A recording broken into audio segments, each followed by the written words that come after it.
guys, welcome to Chasing the Kraken. So I was out at the Buffalo Lake Big Pike Classic tournament and I had a great time. I don't know that I have enough footage to make a video of it.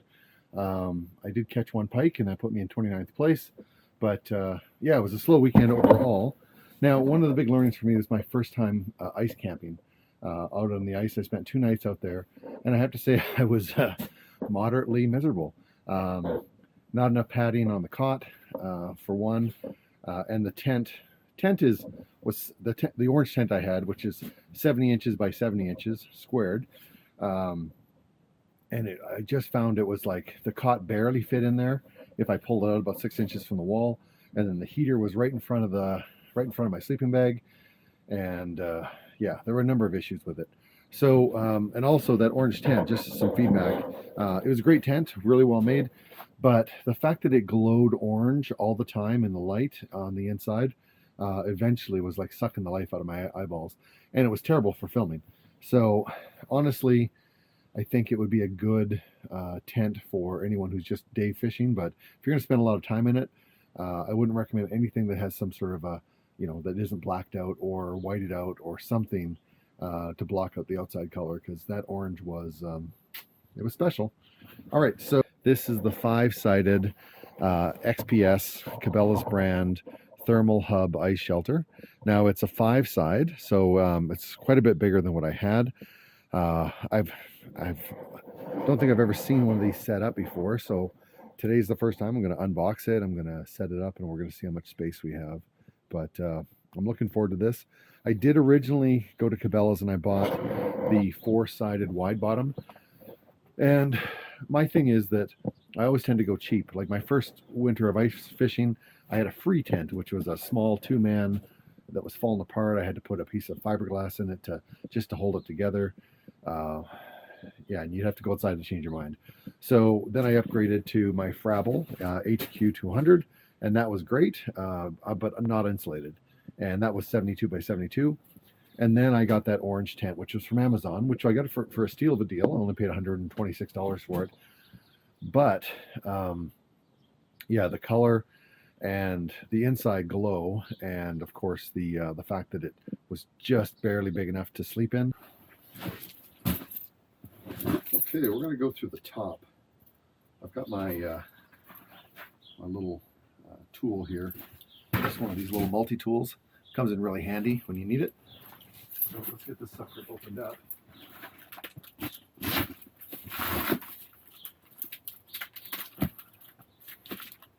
a perch on there. I think I'm going to go through the top. I think that should be fine.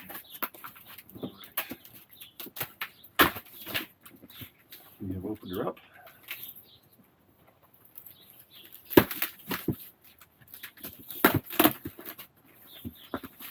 Okay. That's good so far.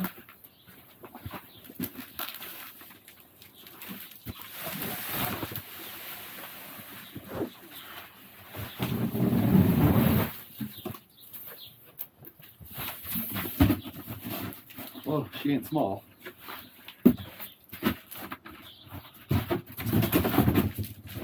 Okay, so all comes in this one bag. Let's see what we got.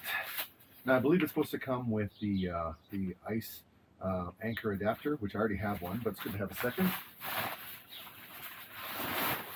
You never know when you'll lose one. Overall first impressions, bag isn't super thick or anything, but it's, it's well done. It's got a nice thick zipper on it, so I'm optimistic. Okay. So inside we have the tent itself. There we go. And a bag full of anchors. Now because it's a 5-side, it comes with way more anchors than I'm used to. Right off the bat, I can tell you these anchors are way thicker and stronger than I got with that other tent. These guys are monsters. I'm hoping, well, I've got the adapter that's made for it. So there's 1, 2, 3, 4, 5, 6, 7, 8, 9 of those, which is pretty awesome. and they come in a pretty nice little package. So we'll set that aside. Now in here, oh, there's also, I know on this one, because it has the wide door, it's got extra poles for that. So we'll put those aside, see how that works. Now in here is pretty much, looks like the same ice anchor I already have, which is good to know that they'll probably both work. Yep, nice and beefy for the drill. And then I believe these are, oh, that's nice. There's a little holder for your, when you're sleeping out over the ice, you have to have your license, or your, in Alberta, it's your WIN number, and maybe your phone number on the outside of the tent, so that's good. Got some patch material, I guess. And then, oh yeah, nice. So these are the little little mesh nets that go on the inside to hold up your gear. So that's really cool.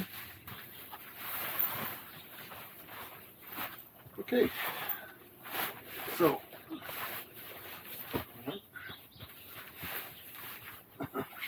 everything sticks to everything in fishing, except for fish, of course.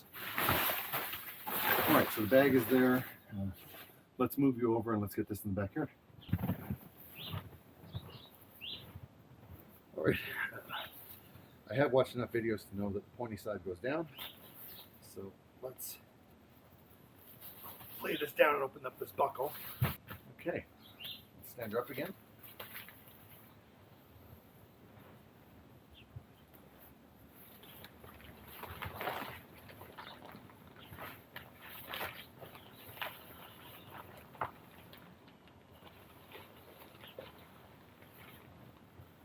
Okay.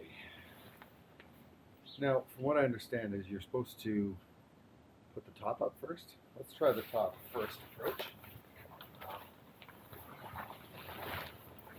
The top is good and buried in there, so maybe that's not the way to go. We're going to go with this back side.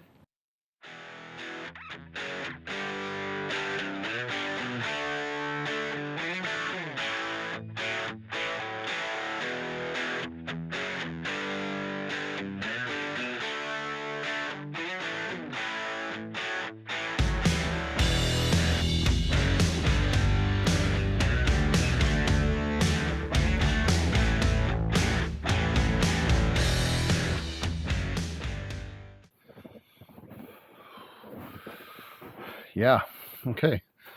So it gives you an idea. Now it has all these nice windows, so let's see what happens with the windows. Let's see. So they're Velcroed. Oh yeah, it's got this little tab, so I think you roll them in. But one trick I did see was you just sort of can tuck them underneath the bar if you just want them temporarily.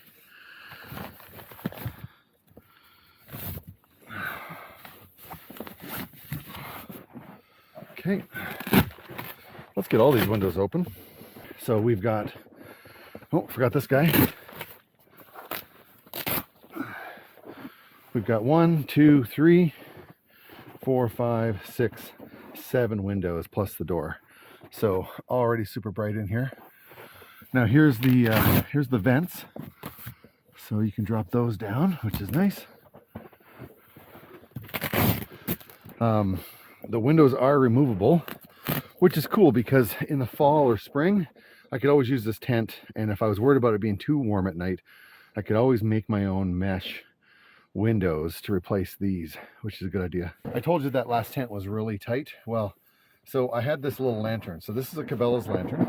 So basically LED, you open it up and it turns on, really cool. One day I was kind of looking at my, I had a second hole for my tip up inside the tent, and I was looking at it and I realized, and I saw something in it. I was like, what? That's weird. And I realized the lantern had fallen into the water and the entire casing was full of water, absolutely full. It never faltered. It's turning back on like a champ. So whoever designed this at Cabela's, congratulations. You've created a nice weatherproof lantern. Yeah, so with the amount of light in here, what I found with that orange tent was that when you had to log your catches on the My Catch app, all of my footage turned out super orange, and it was like just like burnt orange color throughout. So it depends on the camera you use, but in that particular case, it looked terrible. So yeah, so that's one of the reasons why I love the fact that this tent is A, gray on the inside, and B, lots of light. Now, what I did notice, so a couple of features here. So there is a portal here for your propane tank hose, which is really key.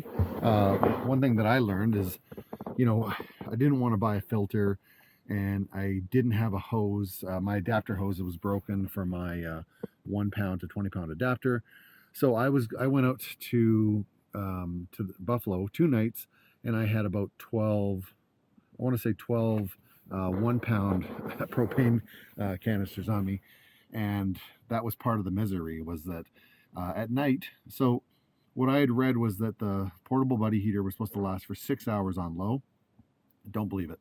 I was up twice a night replacing the tanks.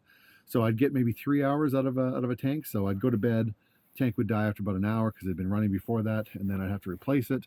I'd wake up, shivering because it was cold, and then I'd replace it, and then a couple hours later it would die again, replace it, and then finally get through the morning. So big mistake on my part.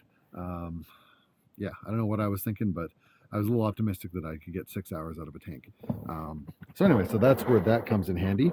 You can see it has 1, 2, 3 big pockets. Is there one hidden behind here? Nope. So 3 big pockets for your gear.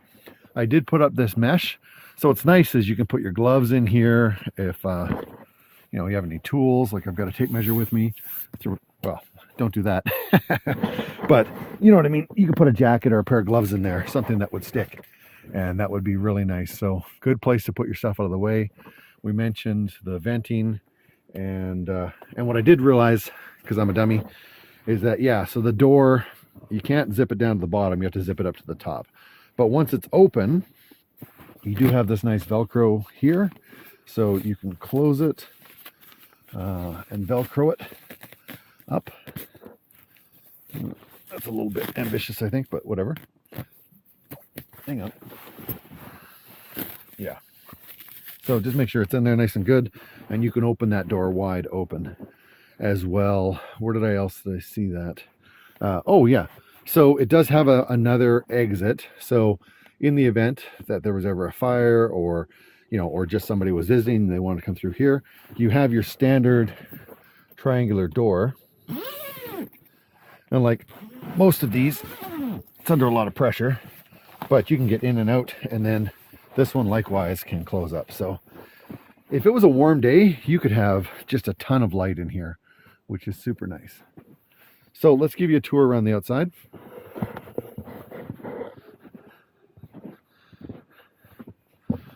Okay, so your main door, that's one of the biggest selling points of this tent for me, was this big door, because I wanted it to easy access. And if you're going to be hauling in, like I found even with my chair, I found I had to fold up the chair to get through one of those triangular doors. So this is nice.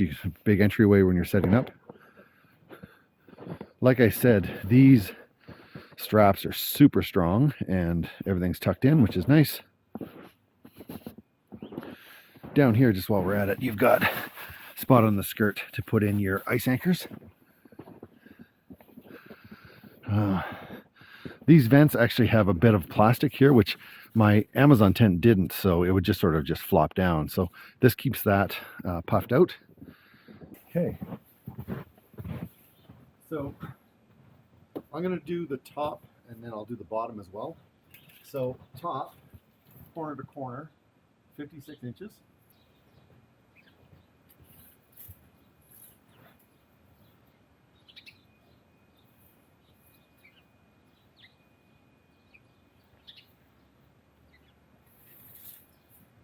So I've got 72 inches in the, so what do we say, 56 and 72. So basically it's a pentagon shape, 5 sides. And now I believe the literature said it was 75 square feet, and that's where it's a little bit misleading. So, sometimes it's hard to appreciate how much a little bit of a change in dimension affects things. So my original tent The orange tent was 70 inches by 70 inches in a square, and it was roughly 34 square feet. And then I moved to, I measured the four-sided wide bottom tent, and it was 55 square feet. So, I mean, that's quite a change from 34 to 55. And this guy, with that little extra step up, and it was a $70 difference, which is why I ended up returning the four side and getting this. You go all the way up to 75 square feet. So with this small change to a five side, you go from, you know, my original four side, which was 34 square feet, to this guy, which is 75, which is almost double. So appreciable for sure. But I have to say, you know, like, sometimes the pockets don't feel like they're 100% full, but I can tell you that I did shine a light when I was on my cell phone camera when I was at Cabela's similar tent, the four-sided one that they had set up, and it definitely did not let any light in. So I think once you button this guy up, well, let's do that. Let's go inside. We'll button up all the windows and give you an idea of the light change. Okay, so hopefully you can still see me, but this is the amount of light that you're dealing with. Now the skirt, I haven't nailed it down, so there's a little bit of light leaking through the skirt, but this is what you're looking at.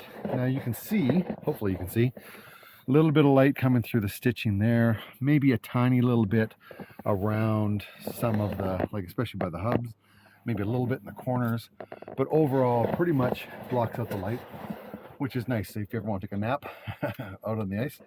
So this weekend, I'm planning to take this out for the first time. I'm going to do my, going to do an overnight because I want to, number one, I want to prove to myself that I can be comfortable. I want to test out the new tent, obviously, and you know, the season in Canada, in Alberta at least, ends March 15th, and it is now, I think it's the 26th of February. So we're getting right up to the end of February. Only have a couple weeks left, and I want to get at least one overnight in.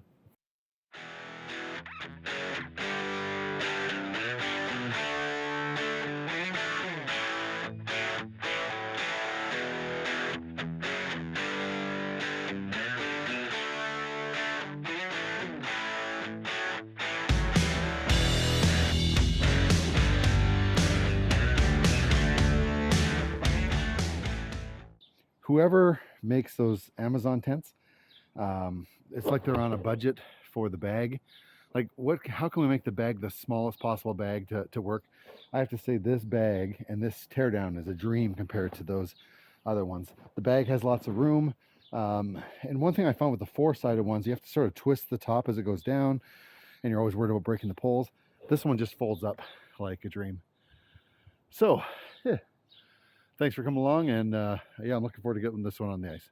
All right, guys, as always, let's get cracking.